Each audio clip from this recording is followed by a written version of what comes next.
This content is for kids.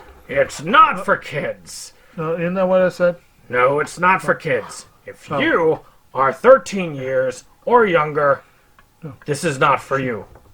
Do I have to kill somebody in order to actually make that point across? No, man, you don't have to kill Wait no one. a second. Oh, no. When we return to our planet, the High Court may well sentence you to torture. He likes movies, we like movies. SeptumSin versus the world. SeptumSin versus the world. SeptumSin versus the world. SeptumSin versus the world. I'd buy that for $1. Greetings, fellow viewers, as we are on the vlogcast, well, not vlogcast, Horrorween. We still haven't gotten out of that yet, but if December's content can sneak into our October content, i.e. all the stores and all the carols and all that stuff, then we can sneak into theirs, by God. So we're going to get 2 more of these in our set done, and then 1 more to go after that. Today we're covering Jason Goes to Hell and Jason X. So I guess we'll go ahead and start with Jason Goes to Hell, which is a film that follows Jason after the events of New York, which is a strange one right then and there, as he goes on this wild ride that's kind of part Friday the 13th, part Exorcist. Actually, that's more shocker. The challenge, the reason this movie is the way it is because they challenged Adam Marcus to, you can do whatever you want, just get that hockey mask out of there. Because for some reason they were tired of the mask being associated with Jason. Yeah, because Sean Cunningham had nothing to do with, was coming back to the franchise for the first time since the second movie, and he didn't like him. He wasn't a fan of how the direction that the franchise went when in his absence. Well, let's go ahead and start with first impressions. So, Forrest, was this the first time you have seen this film? No, just to date how long ago I saw this movie. This was the very first movie I ever rented from a Blockbuster. Wow. Actually, real quick, who has something going on in the background, like somebody hammering or tape or something? Laundry. Not me. Oh, Jake. Was that better? Was that better? Yeah. Okay. I think it must be on. Yeah, it's your end, Jake. So just when you speak, then unmute it. But go ahead, Forrest.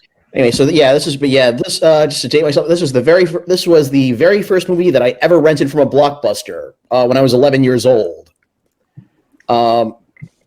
And at the time, I liked it just because of all the blood and guts and all the gratuitous sex and violence and and body melting and badass bounty hunters. But as I don't know, over the years, it's actually gone from being one of my favorites to being my least favorite of the franchise. Because I understand that they wanted to do, I understand the need to shake things up because this franchise, has a tendency to repeat itself. But at this point, they just it just felt like a giant fuck you to the fans. Like everything you saw for the last 8 movies was just a load of shit, and it's like Jason's been body hopping. Like what the hell is this? God, and there was an ancient sword which came from nowhere. Yeah, and then on top of that, it's just I feel like the soundtrack, like the sound in the first several movies, you had pretty good soundtracks that with very good soundtracks. This one sounds like it belongs in a direct. Makes the movie feel more like it belongs in the direct to video bin. It seems more straight to video than a major motion picture. I think the only thing I really liked about this movie was, maybe I'll save my favorite parts for later in the show. But one thing I did like about this movie was how Jason looked. I kind of liked how his mask had basically fused, had basically grown into his face, like it had become part of, like it basically had become part of him. That's probably the one thing I liked about looking back. I still like about this movie. Other than that, like a lot of the main girl, the main characters in this movie, like you don't really. I'm not as invested in them. There's in them as previous heroes and heroines of the franchise. Well, yeah, that's the thing. Is it sometimes is it is a little bit more of a crapshoot, I guess. How about you, Dustin? Was this your first time seeing this film? No, I first saw a little bit of this on TV. Back when they'd have those Friday the 13th marathons on Spike or whatever they were called. And I remember being very confused as to what was going on. And having seen it again, like in full, multiple times, I can say that this is definitely the most divisive one. Like I know a lot about kind of the background on it, like I'm wanting to do something different. And that kind of makes it better to me. As I almost want to say as a curiosity, because this is a very bizarre movie, but I mean I like it well enough. Like it doesn't blow my mind or anything. Like I don't think it's as good as, like I think 6 or 7 would be my favorite, and it doesn't really approach either of those, in my opinion. But for what it does for trying to be different, like I applaud it. Plus, it has like the greatest, kind of cliffhanger at the end. Mm-hmm. Oh yeah, people were like jumping at that when they first saw it. And how about you, Dave? Is this your first time seeing this version or this film? No, this was probably my second time watching it, and for me, there were a lot of movies that come out that were similar to this particular thing. I mean, the transferring of souls or whatnot. I mean, there was Ghost of the Machine, there was Shocker.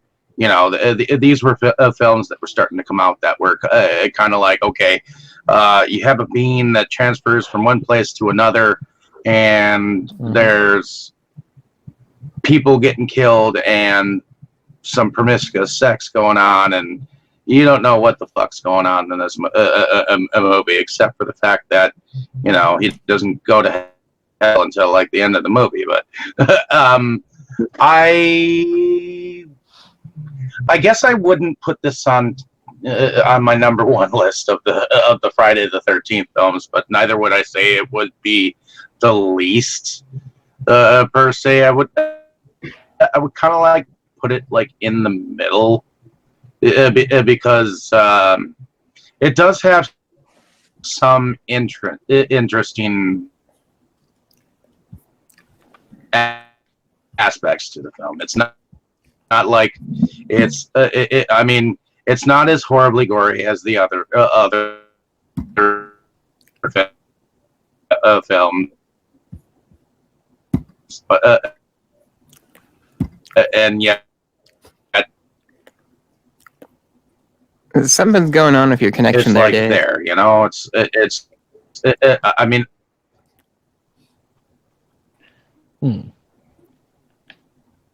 Even though I know the the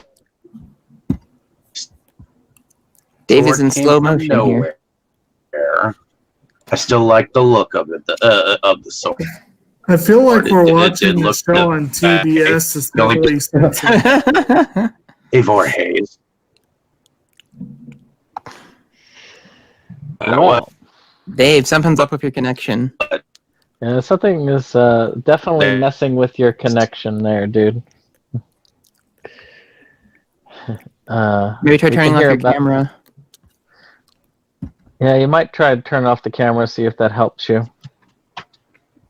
What about now? Hear me? We can hear you slightly better. What about now? You sound. What about now? You sound fine. You sound fine now. Yeah? Okay. What about now? Yeah, try it without the camera. And, yeah, Maybe I just have to. Okay. Well, it'd just be Kevin screaming. I guess I'll begin again. So this is my second time viewing it. I wouldn't per se put it on the least or the worst. There are definitely some interesting aspects of the film. Around the same time that this film came out, I would say that Shocker and Ghost in the Machine came out. So these are films that had like body transferences that I remember and remember well, and I remember putting this film in that category instead of a slasher film per se, because people were dying from an entity that just kept transferring themselves, you know. So it was unique, but you know what I mean? Okay. Yeah, we get it. So, Jake, was this your first time seeing this? You were fading a bit there. Yeah, this is definitely my first time with this one, and my first impression, frankly, is that this movie is a hot mess. I mean, it's. I kind of agree with Forrest's idea that it kind of does feel like they were fingering their nose at some of the. I should say thumbing their nose. Sorry. Either way, maybe at the fans in terms of what they were doing with the story and everything. And if you look at the film on its own merit, as a movie, as a bit of storytelling, it falls apart at the slightest inspection. There's very little thematic consistency or anything to make this be considered a good film. But it's not without enjoyment. It's not without its enjoyment. I like Stephen Williams' bounty hunter character. I thought he was fun. Creighton Duke. And, yeah, we needed more Creighton Duke. And for me, having watched 21 Jump Street, I know him as Captain Fuller, and this was like one of the first things he did after that show. And so to me, it was a very different role. Yep, and he actually he went on to play Mr. X on the X-Files after this. Right. He's had some notable roles after this. He's had a good career overall. And then, of course, this one also had that discount John Cusack character that I swear he just looked like John Cusack and acted like him in a way. John D. LeMay's character, the nerdy guy. Yeah, what was his name again? Steven or whatever. Steven, played by John D. LeMay, who starred in Friday the 13th, the TV series. John D. LeMay. Yeah, Yeah, he's really good in the series. Yeah, so and Rusty Schwimmer's always a solid actor.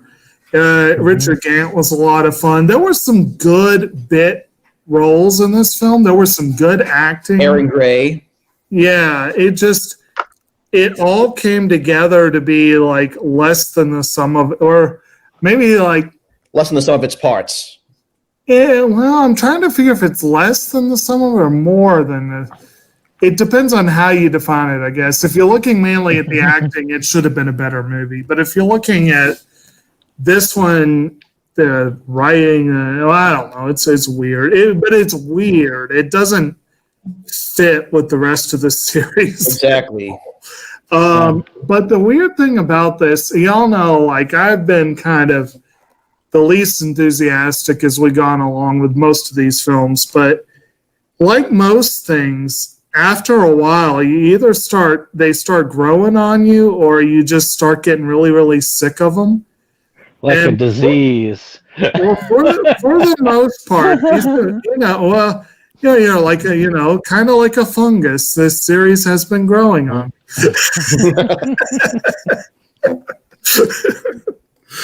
All right, You're living your would-be childhood. Well, so this is not my first time watching this. It might be my second or third time. It's definitely in that ballpark. I didn't care for it the very first time I watched it, though I kind of liked the design of Jason. He does when you look got cool to in see this him. one. Yeah. Yeah, when you finally got to see Kane Hodder Jason, and not Jason killing Kane Hodder,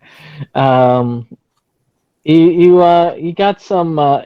He did look pretty cool, and when you got to see the hockey mask as it was on his face there at the end, it looked pretty awesome.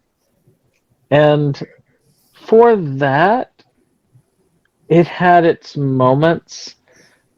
But with the long, boring stretches of time that it had, and the worm thing, and all this other stuff. Yeah.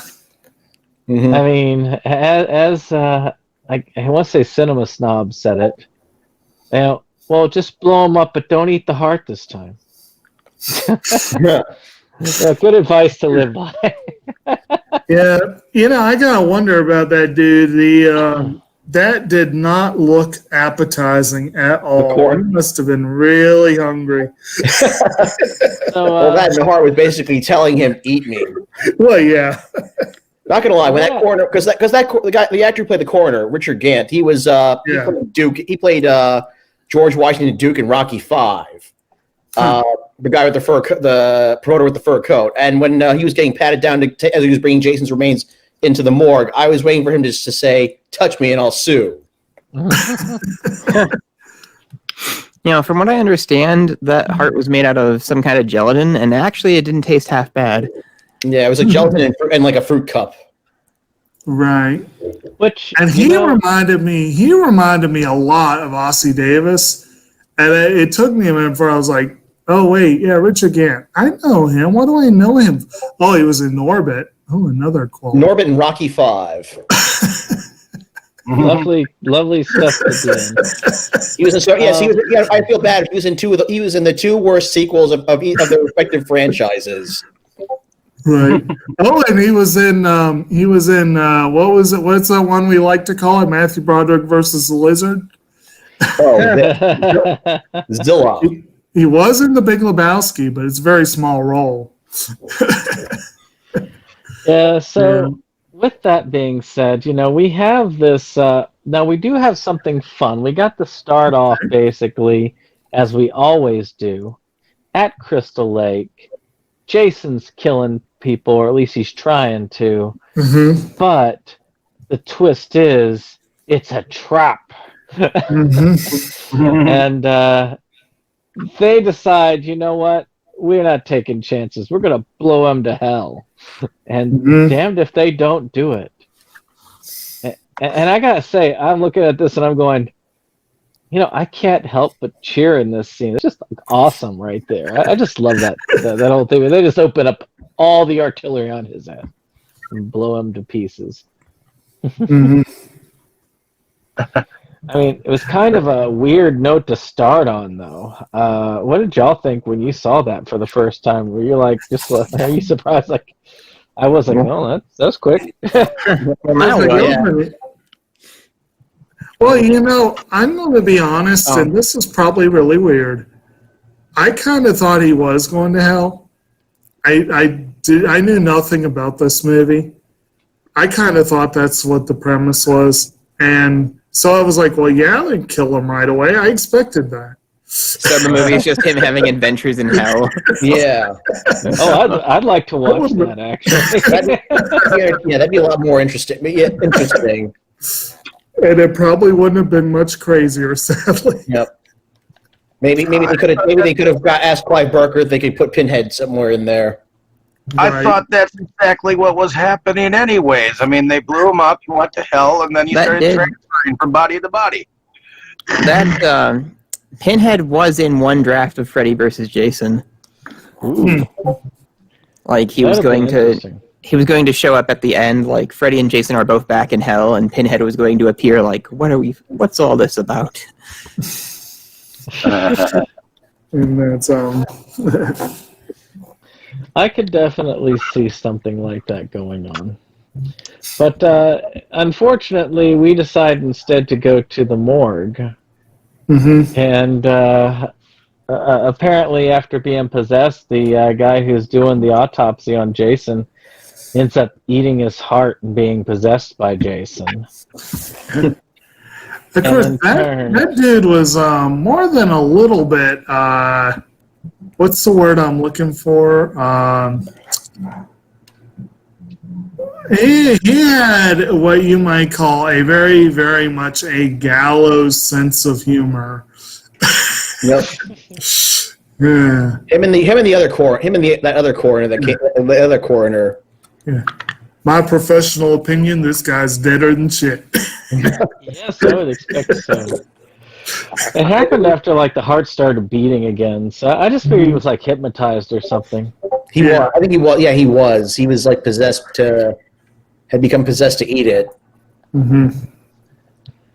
But yeah, still, that would have been a hard press. You'd have had to hypnotize me pretty deeply to do that. And it's not, they say you can't be hypnotized, do something you don't want to do, so maybe possessed is the best thing. Or maybe he really did want to eat Jason's heart. It was like a goal of his. He always wanted to eat a heart like of somebody who died, and he was just getting the chance there. He like absorbed Jason's powers. Life goals, right? Exactly. But as we learn through many of the characters in this film, the plot goes as this. I'm just going to run down it all real quick so we can run through this since we got a second movie to cover.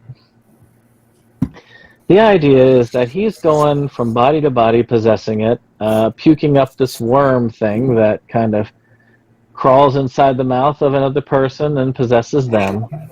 And they also become this weird zombie Jason guy going around and killing one per one until we get to his family, those people who are still related to him. Because if he can possess one of them, he can be reborn again. And we find this out because of the bounty hunter that we have mentioned earlier, who decided to, like, I will take out Jason for a very high fee. And we're also introduced to Jason's only living relatives throughout this. He has 3. We've got, I want to say his sister. His sister. Yeah. Who was never mentioned in the other movies. Nope. Yeah, well, yeah, it is what it is. and then her daughter, and then her child. And then you had the kind of nerdy guy who I believe is the father of that child. Yes. Yeah.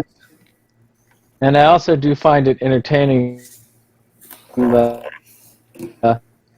group.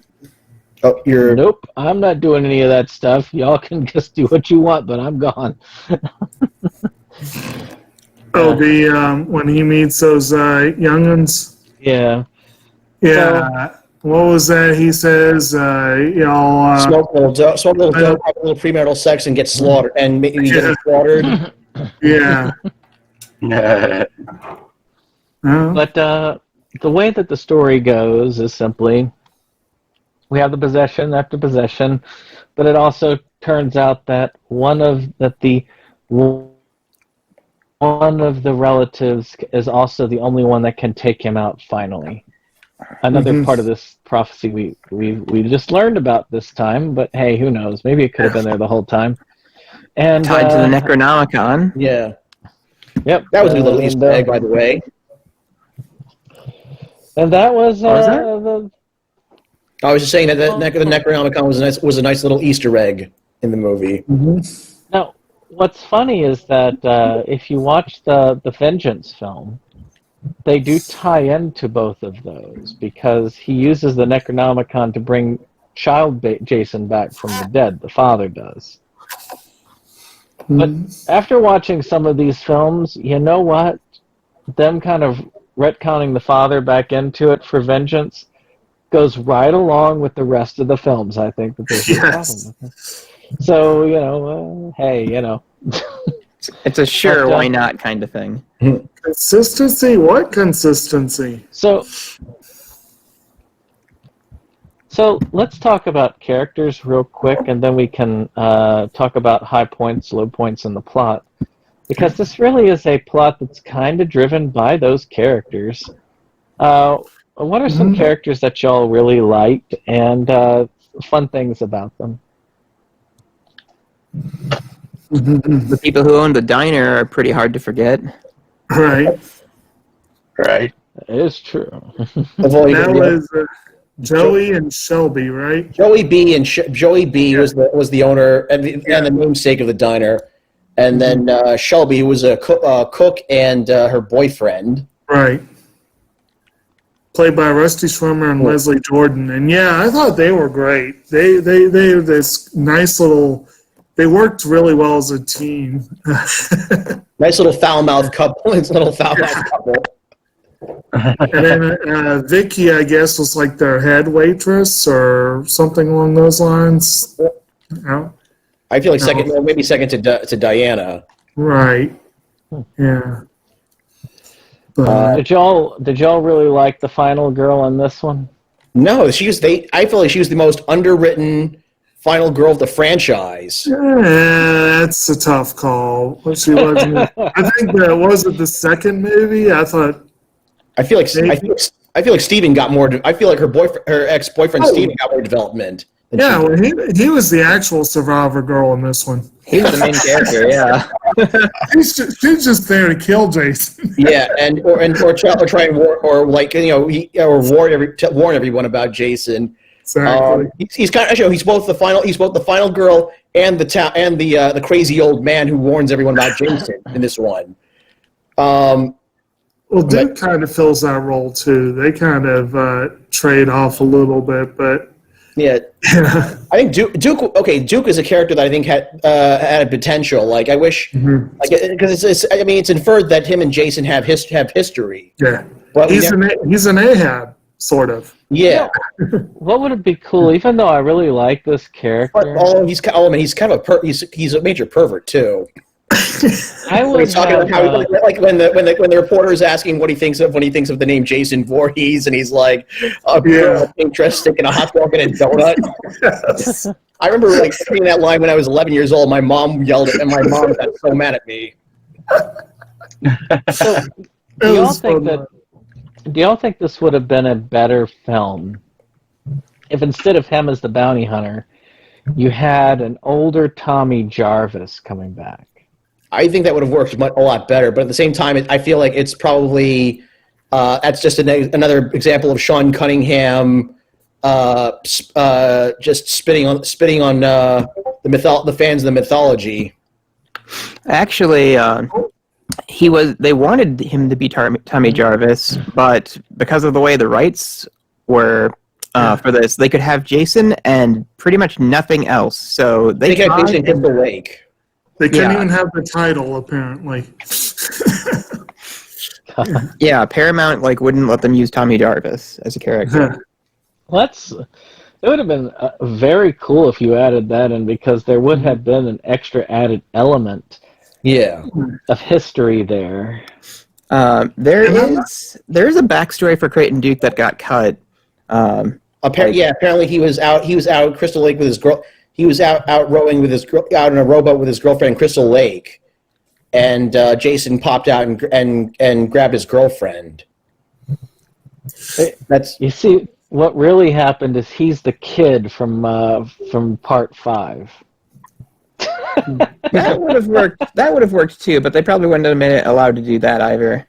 that plus that kid encountered an imposter Jason. So Hey, if you go with that possession story, one could say that guy was the real Jason. He was just possessed. Right. It wasn't the full worm possession. It was a ghost worm possession instead, you know. Right. I know you guys know a lot more with this about like backstory and that kind of thing than I usually do, but I had been doing some reading up on it beforehand.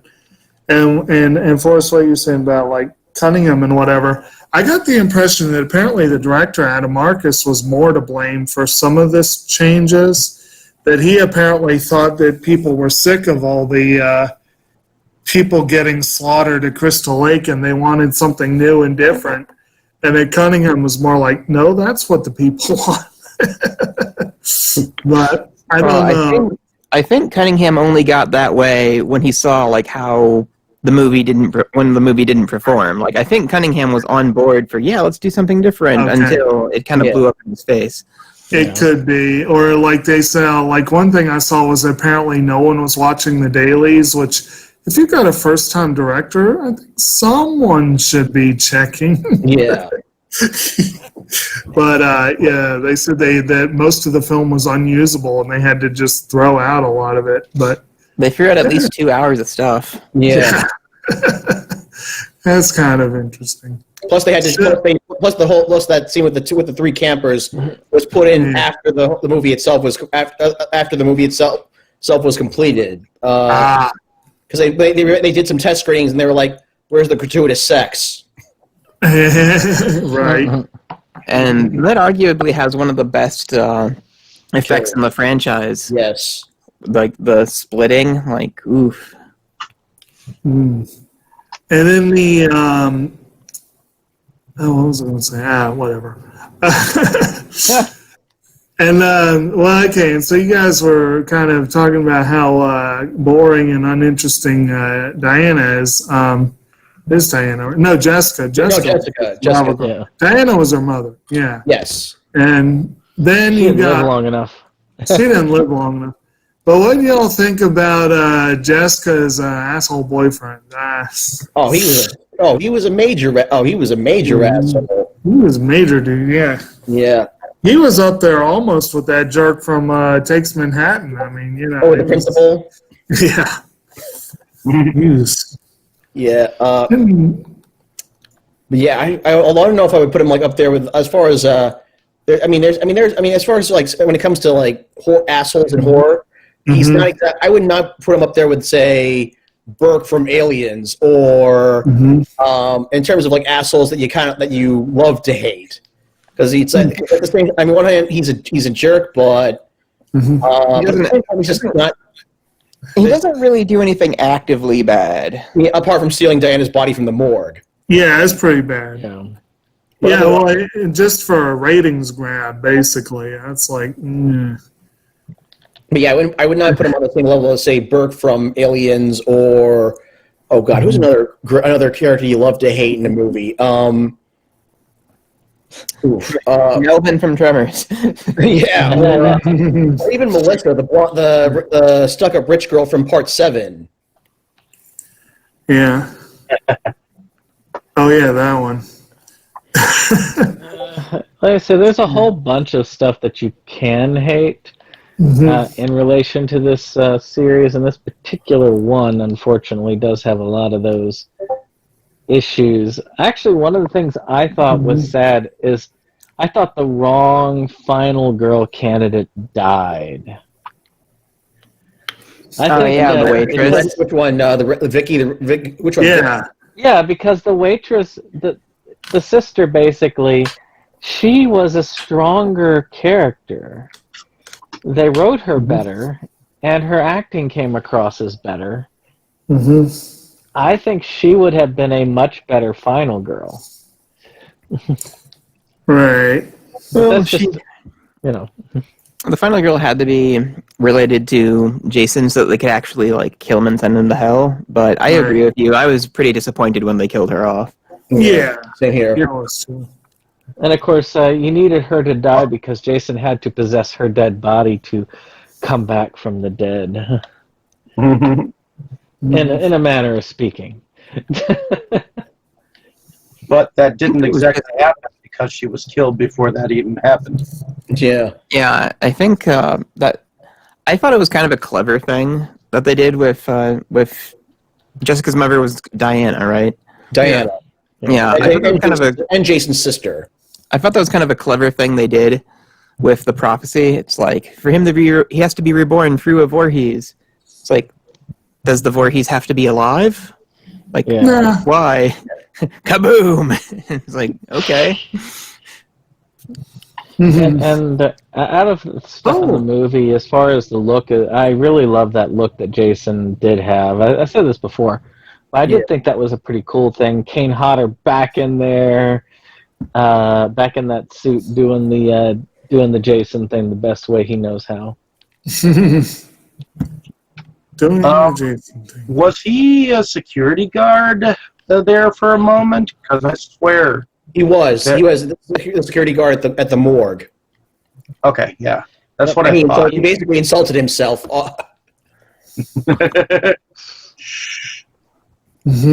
Yeah, that was something that if he had thought was amusing, I think if you look at the Crystal Lake Memories, he actually talks about it a bit, and also, think it was kind by of the way, fun. it's also him wearing Freddy Krueger's glove at the end.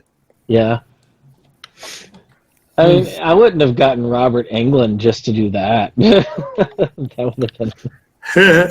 Yeah, all at the time they weren't sure if Freddy versus Jason. They were trying to get Freddy versus Jason They were trying to get it made, but they didn't know when it was going to be made.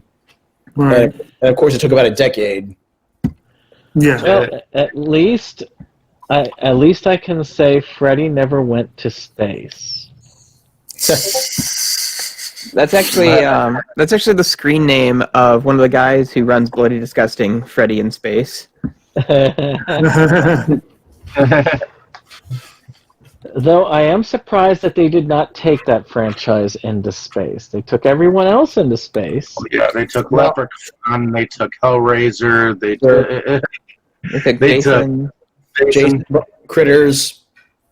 That's right. Are there any Elm Streets in space? Well, it made sense for Critters because the Critters were from space, but you know. And somehow Critters in Space is actually the worst one of the series. And yes, I am including a new binge and Attack. I liked Attack. Attack was fun. But I liked it too, actually, to be honest. Like, I thought it was fine. The whole of it, this film was interesting, but how about the music? And, I mean, did y'all like the music pretty well? I hated it. I hardly remember it. It's the worst. It's the worst score, Harry Manfredini score, like of his career and just of the whole series. It feels like it belongs in a direct. It feels like it belongs in a direct-to-video movie. I wouldn't have been surprised if this had become a direct-to-video movie. I thought it was, because I didn't get to see it in like theaters or anything. It definitely feels very. It definitely feels very direct-to-video, but no, it came out in theaters. Yeah, well, it did. The one thing I do feel like they did do pretty well were these special effects in areas. Like I like the costume design, and some of the kills were pretty impressive. Oh, absolutely! Like that tent, the tent scene, or when the deputy is transferring his body, or when Josh the deputy is transferring Jason's spirit to Robert Campbell, the reporter, and his body starts melting. Okay. Well, with that being said, do y'all have anything else that y'all wanted to say about the movies, special effects, things like that? I like the effects that they use when Jason actually goes to hell. When they have like those hands pull him down. Like I thought that was cool. And of course, the big reveal at the end, where Freddy's glove pops out and pulls the mask down to hell. Like that was great. So this does have things of value in it. You just kind of have to put up with a lot of bullshit. Yeah. Well, imagine what it would be if they hadn't cut out those 2 hours. Oh, good lord! No. Imagine adding 2 hours into the film as it already is. Jeez, that's one heck of a director's cut. There's probably a better cut of this that could be made, I would assume. Oh, yeah, that much extra film, there's got to be a better cut out there that you can make. I know the scene where Jason goes to hell. The scene at the end where Jason's going to hell was done a little differently. Like they had him, instead of being pulled up by these giant hands, he was being pulled down by a bunch of demons. Yeah. By a bunch of what? Demons. No. Yeah, that was a great effect sequence. Yeah. Let's see here. So, does anybody have favorite scenes? Well, I already gave my favorites, but if I had to pick one, I'd say that stinger at the end with Freddy's glove as my favorite. Although, kind of another contender is the scene where they explain the dagger, and the guy's like, "Yeah, right," and it's like, "Here, have her hold this," and like they just give her a knife, and it turns into like the magic dagger that's going to kill Jason. And it's like, oh, okay, we believe now. That's a very video game-esque moment, if you ask me. I don't know why, but I tend to like the part where they're trying to put them back together, and they're like, okay, this is this limb, and this is that limb, and the fact that they're trying to explain how to put his body back together. Yeah. Well, like I said, yeah, go ahead. I would have to go with probably one of Duke's scenes. Either maybe that reporting that part that Forrest mentioned with the reporter interview. Even though he does blatantly rip off Clint at one point during that interview, it still kind of amused me. And then there was the part in the jail cell where he's talking to Steven and keeps breaking his fingers. That was kind of fun. I don't think you're ready for this kind of pain and torture. Now that is a very high price to pay. Mm-hmm.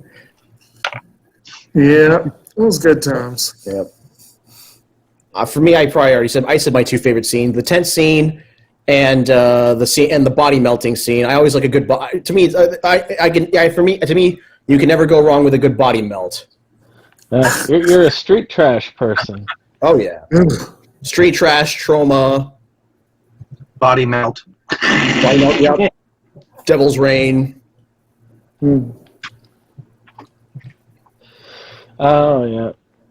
So, did we get to everybody? I mean, for me, it's the one where they're blowing him up at the beginning. I don't know why. That just amuses me. So we got everybody? It looks like we got it. Yep. So, with that being said, I guess we'll go ahead then and move into Jason X. Ooh. In space! Yes, indeed.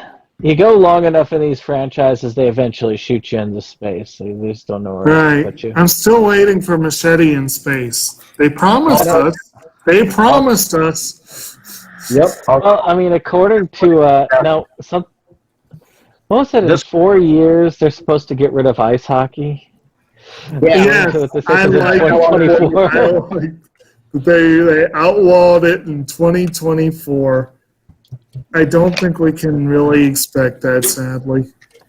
So, hockey's okay. Words right there. I'm a hockey fan, so I used to want to play hockey. I took figure skating and then hockey skating for like 5 years. I have others I would put on the chopping block first. NASCAR can go first, followed probably by football. Take And that, then football. Huh? Well, Take- the thing is, I love watching football, but the whole concussion Concussion thing. yeah, that just ruined it for me. But anyway, so where are we at? So let's talk real quick about just a basic summary. Jason in space. He goes into he this time we've got Jason going to space, killing teenagers. It's just basically Friday 13th in space is Right. there. So let's go ahead to our first impressions. So, Jake, as your first time, I'm going to assume, seeing as this seems to be the pattern, that this was your first time seeing this film. It was. So, what was your first impression of this film? My first impression of this one has a lot of similarities to my first impression of the last one, which is that it's pretty much batshit insane. It's definitely not what I would consider the natural progression of the story. But it has, again, some merit. I did like some of the characters. Overall, it was not a bad looking film. Yeah, it was. It took me a few minutes longer, I think, to get into this one than I have some of the others. But by the end, I was like, that wasn't so bad. Oh, that's good there. So how about you, Dave? Was this your first time watching this film? No, in fact, this is probably about my 10th time watching this film. Because this is the one that I knew the most out of the entire series. And I really like this one. Maybe it's because the fact that you can actually get your limbs like repaired like that fast. Yeah. I mean, I love to get like if I had my limb severed off, I'd want to get it like repaired like that. with like what was it, nanotechnology? Right. Yeah. But I mean, I guess I just like the idea of, okay, so this agent was following or trying to help with this cryogenetic thing, and all of a sudden it went wrong, and she woke up 300 years later or something like that. So 450. 450. Yeah. And I don't know. I kind of got into the fact that all the chicks were like wearing bare to midriff shit, and In the future, it wasn't like all informal or anything. It like looked like a slumber party in space, kind of. It was like a sleepover. Yeah, future fashion is really interesting, like with what they did in this. I will say this: the Earth does look exactly what I expect it to look like in 450 years. Yeah. I'll agree with that. Would you use a shredded version of Jason to enter the atmosphere?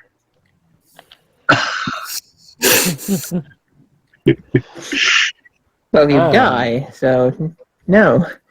Yeah. I have to agree with that. So actually, Dustin, is this your first time watching this film? No, I've seen this a good number of times. So I first heard about it, like I used to really like the Ebert review books that he would put out, like Ebert's Movie Guide, 2003 is the one that this one was in. And he opens his review with, "This sucks on so many levels." Rare for a movie to so frankly describe itself. Because he just hated horror movies unless it was some prestige horror movie that he could He always had it in for this get away franchise. with. Yeah, he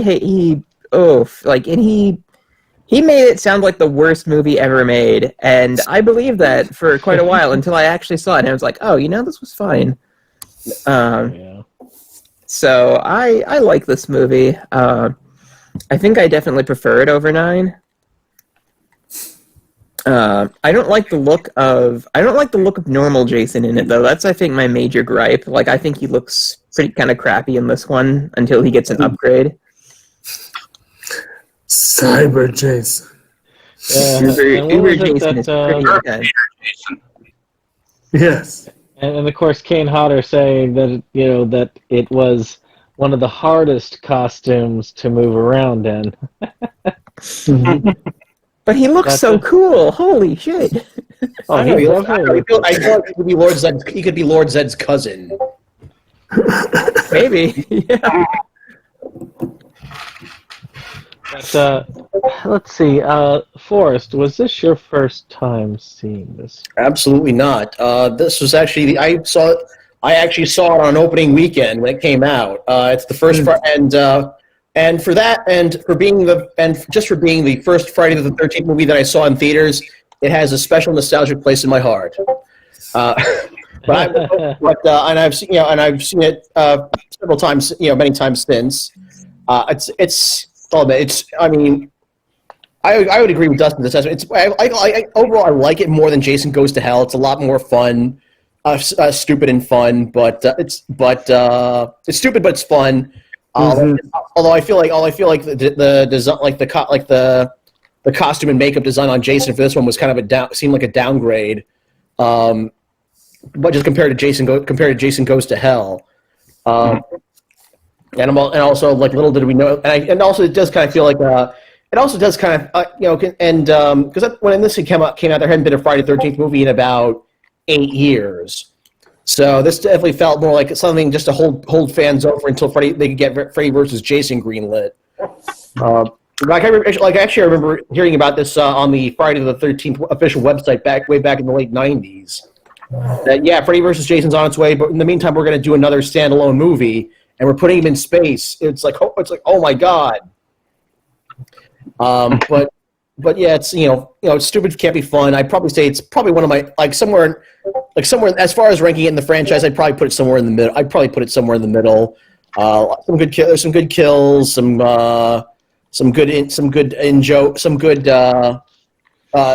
to the franchise. Some good in jokes to the franchise. So yeah, that's it was a good, it's a fun romp. Yeah.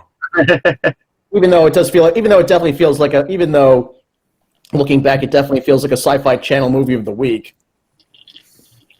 Yeah, that is also correct. Oh yeah, it's like Battlestar Galactica or something. I get a kick out of the hologram parts. The holodeck.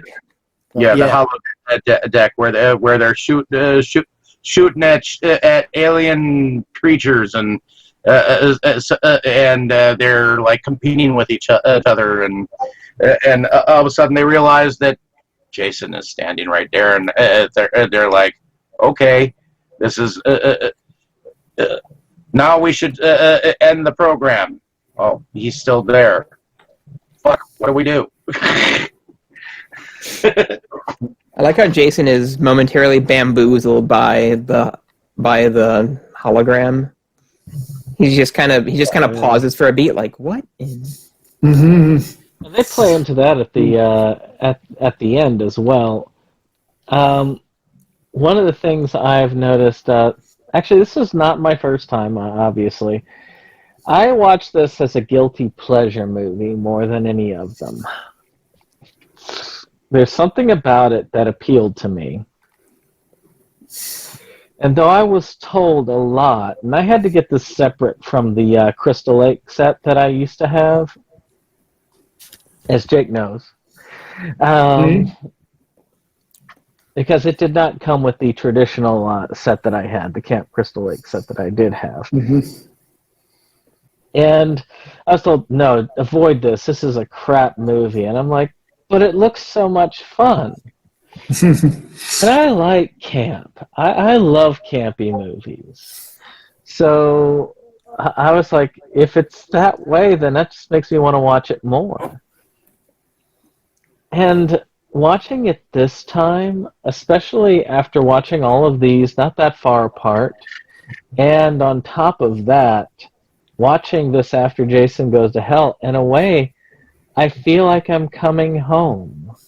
I feel like it's a return to form after Jason Goes to Hell, because it's going back to that formula. Yes, they changed the setting, the environment, but it's just this. The only difference is he's not in Crystal Lake. That's it. That's really the only difference from this and any of the other later entries in the series. So I like this one almost the best when it comes to just enjoyability and entertainment factor. I'm entertained by this one every time I see it. So I have to say between this one and 6, those are my top 2. This is like the worst his mask looks, though. Like, I can't stand it.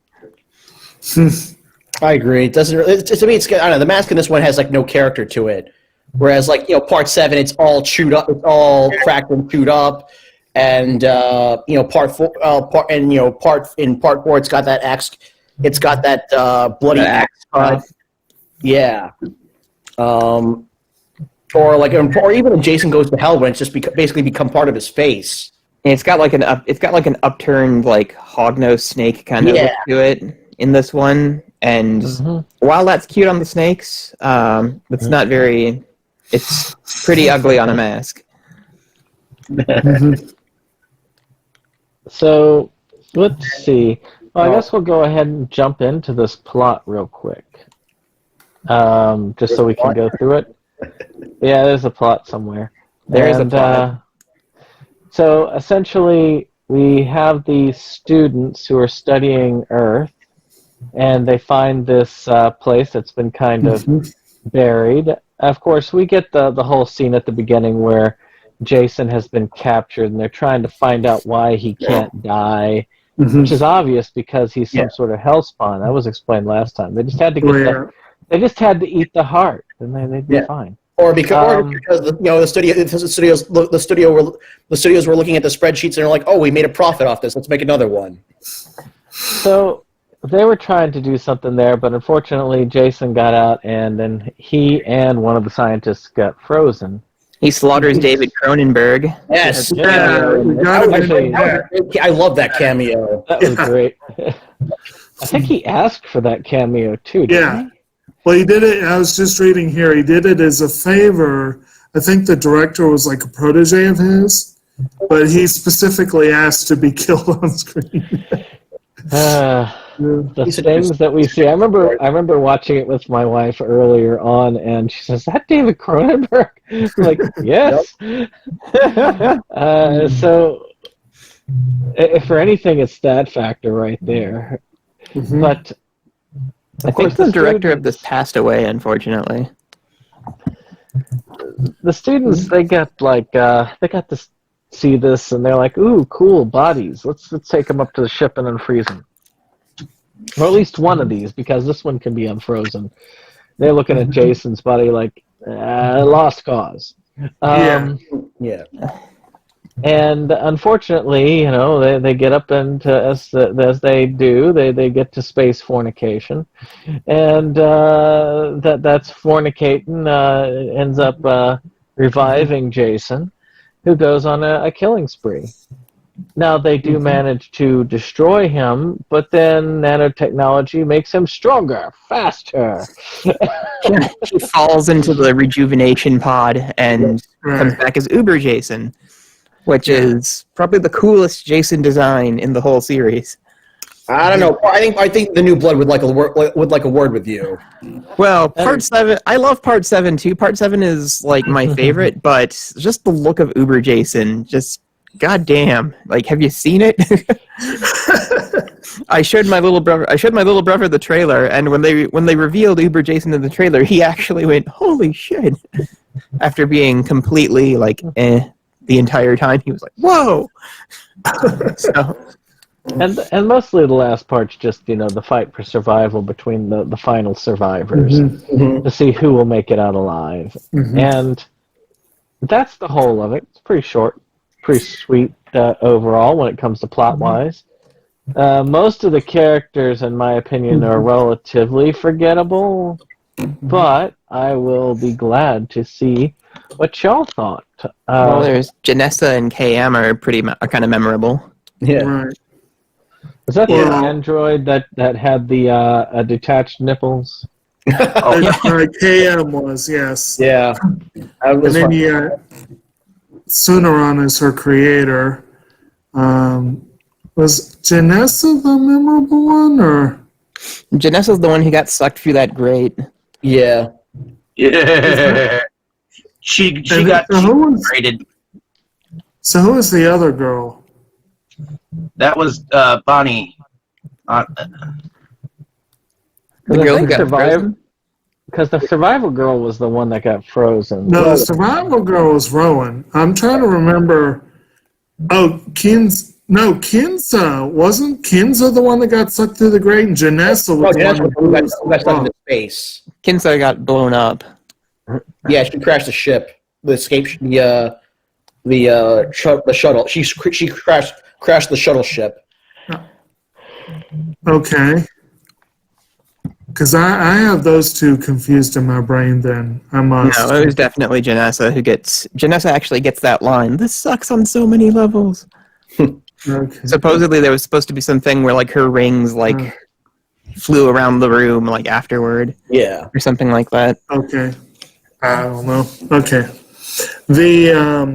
A lot of them were pretty forgettable. Waylander was able to get a fair bit of stuff going on, and Sergeant Brodsky was pretty fun too. Kind of your typical roughneck. Yeah, your typical just kind of badass soldier type character. And then Waylander's your typical asshole, corporate, love to hate ass.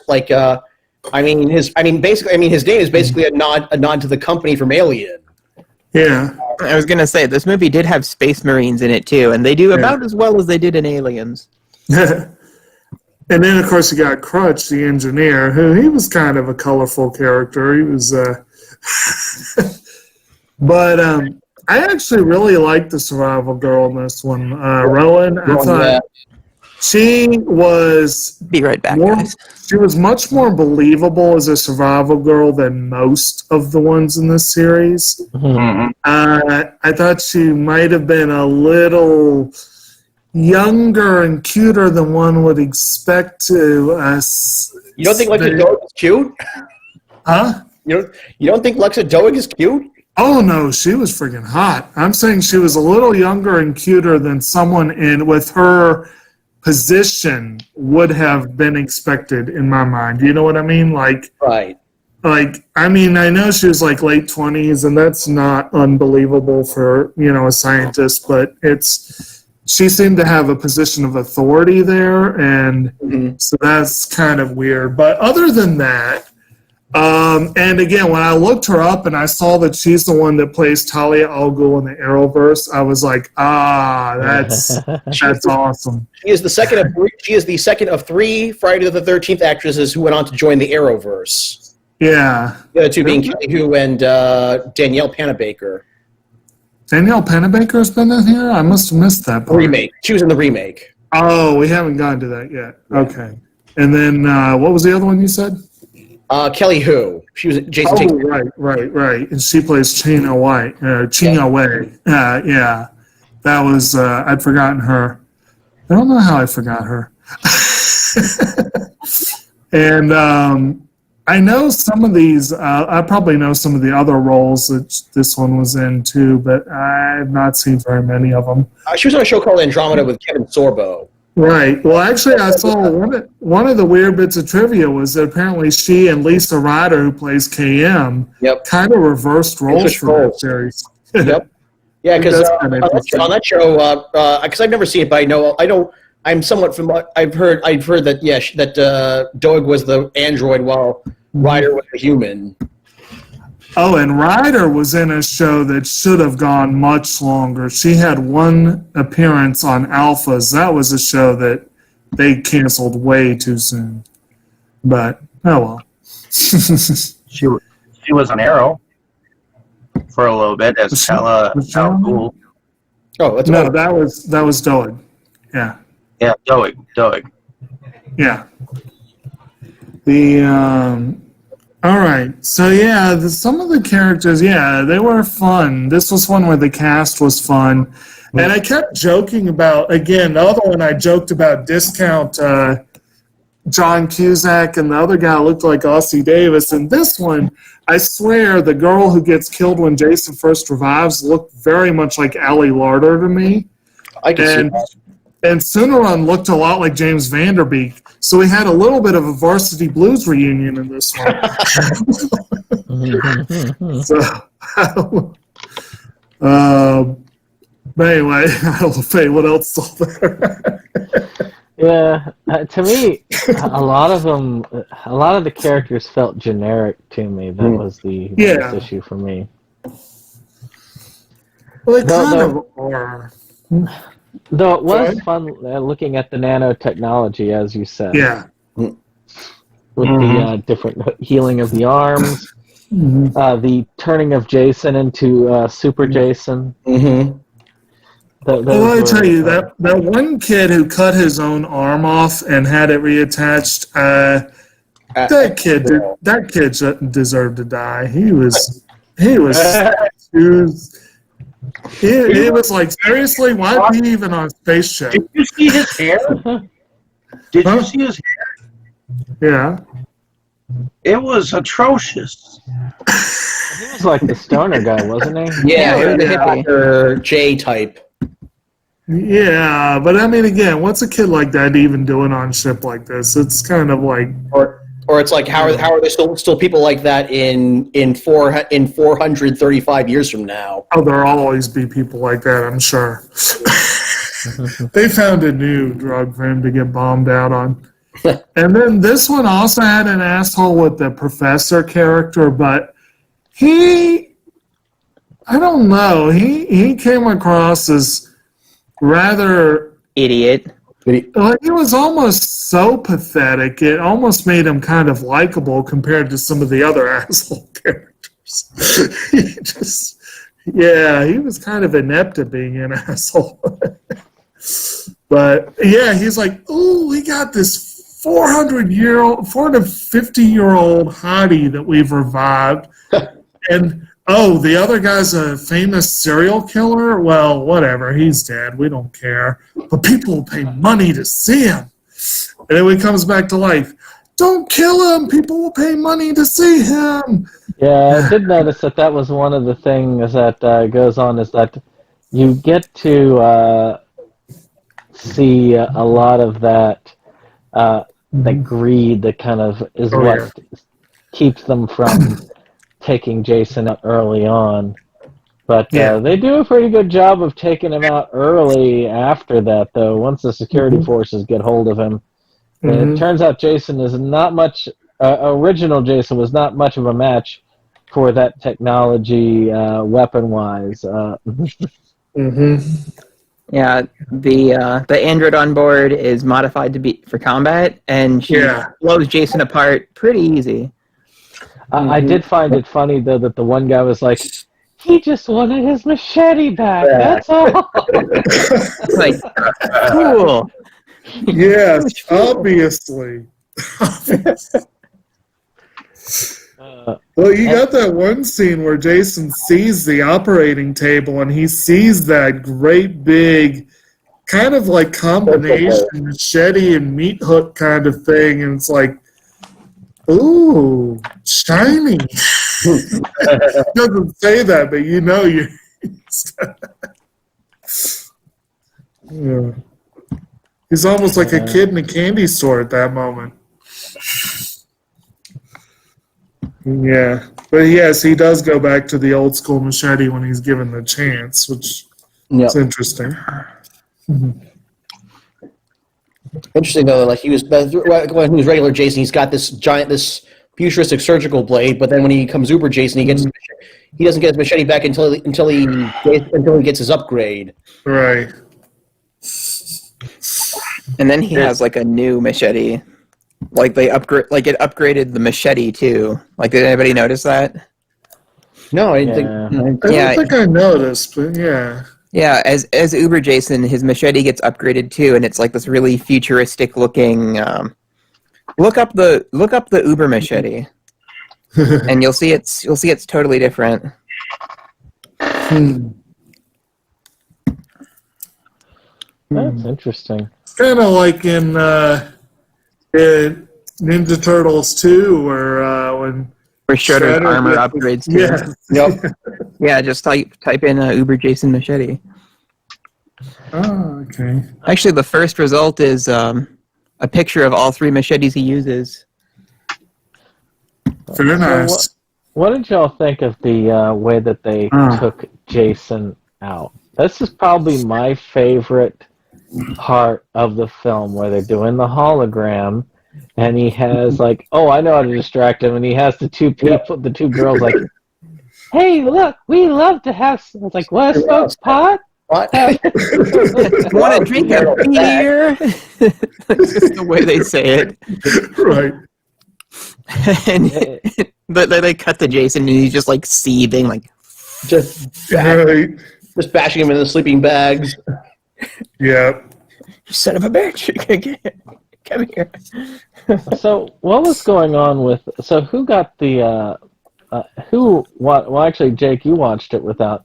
So the sleeping bag scene, did it like have music in the background when they were doing it, or actual effects? It had like crunching sounds. Because it was just like a basic like sound. I mean, it didn't sound off, if that's what you're asking. It didn't make a. I didn't notice anything off about that. So if it was something that was left out that was supposed to be there, it must not have been that major. Indeed. Yeah, we're talking about the Shout Factory discs, which had some factory errors on them. Yeah, I mean, I have this edition here, and I don't know that it had any problems. I don't. That one. I think it probably depends on which source they used. Yeah. Well, with that, what did y'all think of the ending? I thought that was a cool way to get rid of Jason, like, assumedly for good. Like, to me, that's where this franchise ends. And that's Jason's ultimate fate, like, burned up on re-entry. I don't know. They kind of set it up with like those random kids going, "Let's go to the lake." Because this movie came out, they did Avatar Press did a series of comic books following Jason X. They did Jason versus Jason X, where they had him regenerate twice. I remember those, and those were good. Although I personally think it's more poetic for the series to end there. But yeah, oh well. They also did a sequel, Freddy versus Jason versus Ash, which was a direct sequel to Freddy versus Jason, and they killed the survivors of Freddy versus Jason in like the first 10 pages. Which I feel like we should save this conversation for the Freddy versus Jason. Yeah, we should. Freddy versus Jason. But I really liked. Yeah. I liked that ending. Like, I thought it was pretty good. Mm-hmm. Yeah, I think if this movie had done better, they probably would have picked up where this one left off. I thought the ending was pretty decent for the ending of this series. I as well think that this is kind of where the series is kind of dead in the water. So, intended. Well, they were dead in space for a while there. Yeah, I guess it could go on. One thing I will say about this one that I did find kind of interesting was that once they actively got into the whole, shit's going down, people are dying part of it, They did show some, I guess you could say, some level of creativity, and I would almost say an element of a bit more realism you might expect than just Jason goes around killing everybody. They kind of alternated between Jason kills and people like kind of throwing themselves on the grenade, as it were. Yeah. With a couple of random idiots killing themselves off in the meantime. So they kind of mixed it up. It wasn't all like, oh, who's Jason going to kill now? So I kind of appreciated that approach. I thought that was pretty good. So let's talk special effects. What did y'all think of the special effects in this film? Mostly pretty good. There is some very dated CGI. Yeah. But the practical stuff holds up nicely. Mm-hmm. I would agree with that. The CG, even back then, the CGI looked dated. But then again, this movie will only cost cost $11 to $14 million to make, compared to a summer blockbuster. The practical effects, like the blood and gore, looked great. But I don't know about Jason's unmasking scene in this one. He looked a bit he looked a bit derpier than usual.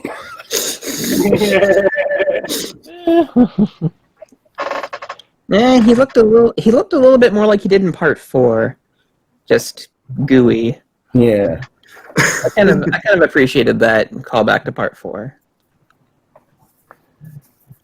So, how about the music? The music was pretty good, I thought. I liked it better than the Jason Goes to Hell score. Well, that's not saying much. It wasn't great. It wasn't bad. It was there. It definitely sounded to me different than the others, and I'm not really sure how to quantify how so. It just, I want to say noisier, if that makes sense. Well, Jason could have gone to the other area that people tend to go to, like Leprechaun.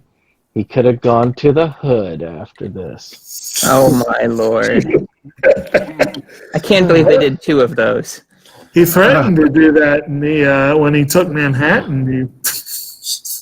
Actually, Let the hood come to do no good. the Leprechaun rapping at the end is just, it does it for me right there. This is what madness is like. Well, here you go. Hello to the new. There you go. They could have done a Jason versus Leprechaun thing that culminates in a big rap battle where Leprechaun's rapping away and then Jason's just glowering at him, then goes up and slices him in half or something.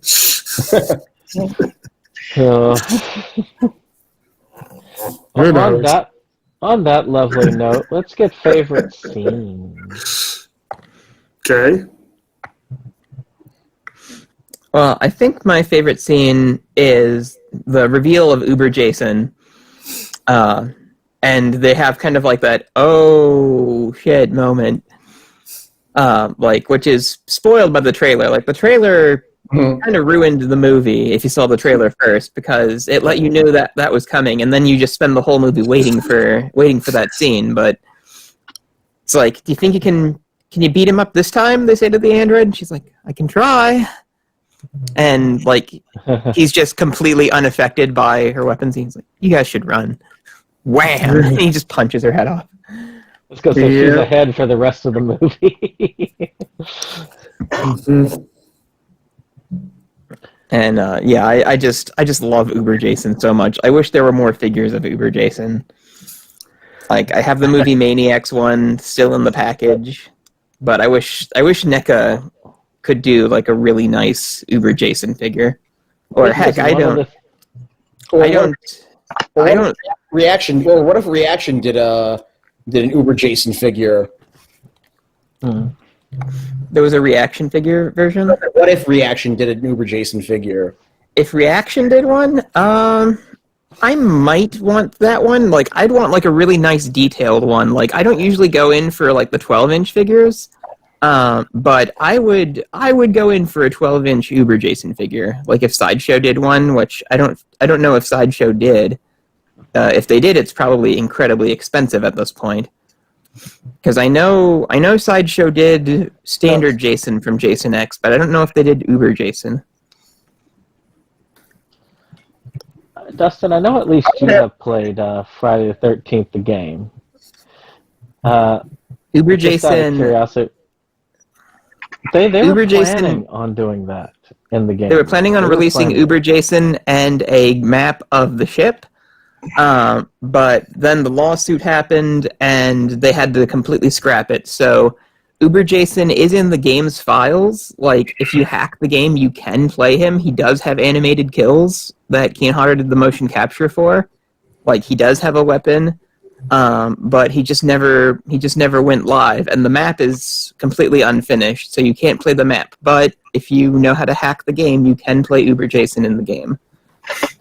There is a cutscene with him, and he does appear in the virtual cabin. As like Yeah, a I've seen him character in the model. virtual cabin. You've seen him in the cabin? Oh yeah, I've been in the virtual cabin. It's pretty cool. The virtual cabin was a really nice farewell. We didn't know it was going to be the last thing that they would add to the game, but Yeah, I know, if it's only just the so lawsuit sad. had just been delayed for just a short bit longer. If the lawsuit had been delayed like 6 months, we would have had Uber Jason, and maybe Jason X Jason, or Versus Jason. We would have gotten at least one more Jason after Uber if the lawsuit had been delayed like 6 months, because they had this whole DLC roadmap and planned and everything. Or if the lawsuit had been resolved sooner instead of it going into perpetuity. I think it's still going. Like, there was supposed to be a ruling issued, and I think it's still going. What was that for? I said it's still ongoing, unfortunately. Although it seems like they've gotten laxer with what they can do. Because like a Friday the 13th board game came out over the summer, and then Shout was able to do that box set. Fan films are kind of taking advantage of the situation and just being cranked out. Like there are like 2 fan films that I know of, and I'm sure that there are a couple more. So, Dave, you were about to say your favorite scene. Yeah, I would have to say that the hologram moments are my favorites. Specifically when Jason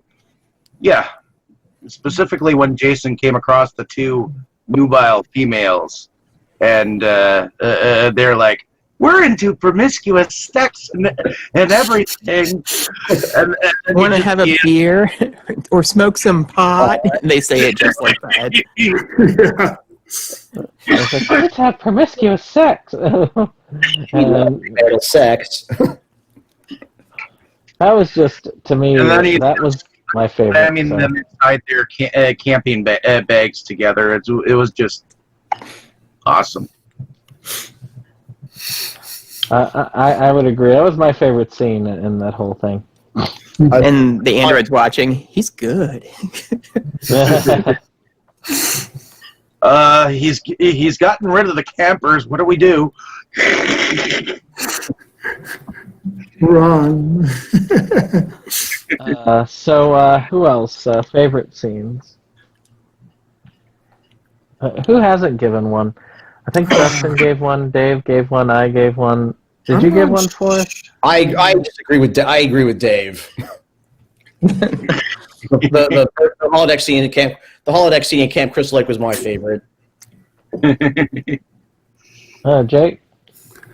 I'm not sure anything really clearly leaps out at me on this one. There were I don't know. There was a specific scene that really leaps out. I will admit the screw. The what? Oh no. The thing with the screw.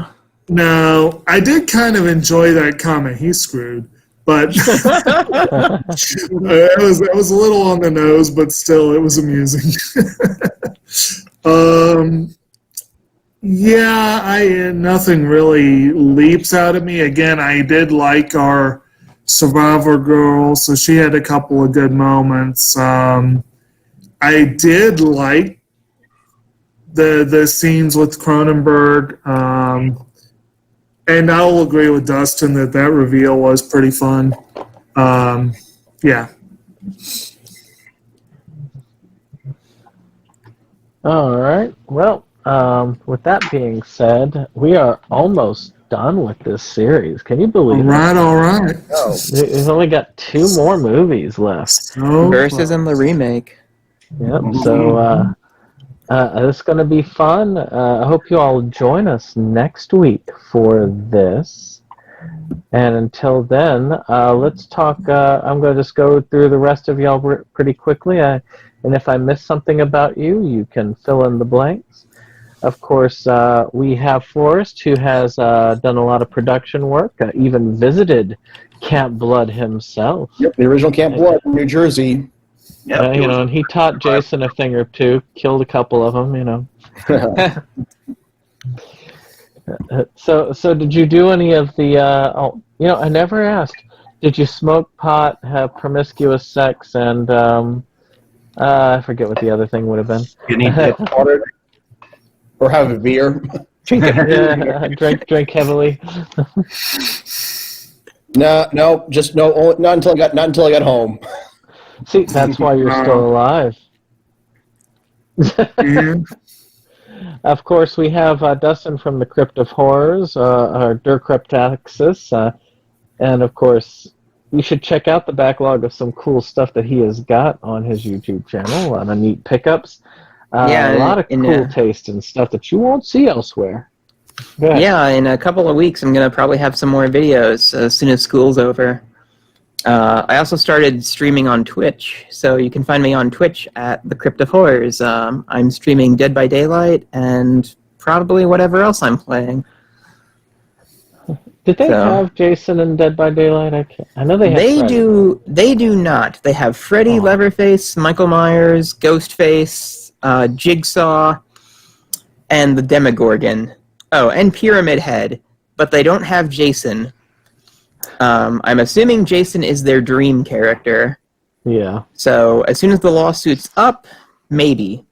But probably not, because Jason already has his own game. And I don't know if they've licensed it. Well, I mean, with this, with the Friday the 13th game, unfortunately, kind of coming to an end. It has come to an end. They shut down the servers. So since that's happened, that very well might. If they can get the rights, if they settle that lawsuit and they can get the rights to do it, they probably will add it. I hope that they get Remake Jason, because Remake Jason never made it into the Friday the 13th game, and I think he would fit Dead by Daylight a little bit better than Classic Jason. Because Remake Jason is very athletic and runs around a lot, and Dead by Daylight is very much a much more active game. So the old slow stalker Jason probably wouldn't fit as well, in my opinion. Well, hey, you could have Imposter Jason from Part 5. He moved pretty quick. No, I want Derek Mears Jason. Of course, then we have Dave from Inside Movies Galore and Delusions of Grandeur. Lots of stuff like reviews, pickups, and movie discussions. And they do a good job. Matter of fact, join us tomorrow on that channel where there's a discussion of some Christmas classics like A Christmas Story as our pre-show and our main show, Tokyo Godfathers. So some very fun stuff. Obviously very similar to what we're discussing here. Very much so. So with that, do y'all have anything else that y'all wanted to say before we head off into the wild blue yonder? No. No, give if you've seen Jason X before and you thought it was bad, give it another chance and keep an open mind. I think you'll be pleasantly surprised. Mm-hmm. It's surprisingly fun. All right, Definitely. and goodbye.